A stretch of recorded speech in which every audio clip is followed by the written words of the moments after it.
Private कंपन्यांकडून micro फायनान्सच्या नावाखाली बचत गटातील महिलांची पिळवणूक होत असून व्याजासाठी तगादा लावल्यानं चलन टंचाईमध्ये या महिला हवालदिल झाल्यात।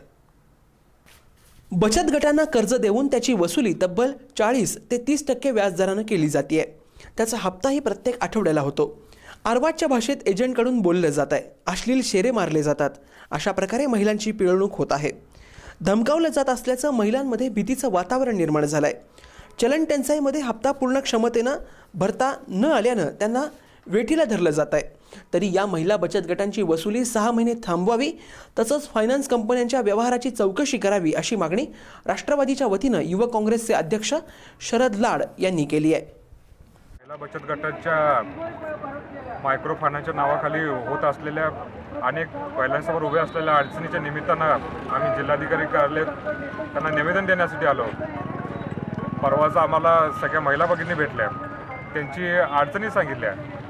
वरवर आम्हाला वाटत होतं फक्त चलन तुटवडा आहे, त्यांना महिलांना भरण्यासाठी पैसे नाही आहेत, म्हणून आपण स्थगिती द्यावी आणि त्याची रिस्तर मागणी आपण सरकारकडे करावी। पण त्याच्यामागं अनेक कारणं दडलेली आहेत। या मायक्रो फायनान्स कंपन्यांचा एक खाजगी सावकार असतो, पण या मायक्रो फायनान्स कंपन्या हे खाजगी सावकाराचं दुसरं रूप असल्याचं आम्हाला आढळून आलेलं आहे। त्यांचा पटाणी व्याज आणि पटाणी वसुली या गरीब महिलांच्या मागं लावतात। अक्षरशः 24-26% व्याज आकारणी करतात आणि ते व्याज द्यायला जर मागं पुढं झाला तर त्याला अनेक मानसिक त्रास महिलांना सहन करावा लागतो। आणि बऱ्याचशा महिला इथपर्यंत आम्हाला रडून त्यांनी सांगितलं की हे एवढं थांबवा, आम्हाला आम्ही कुठनाचं एक पैसा बुडवणार नाही, पण आम्हाला हे मानसिक त्रास नको आहे।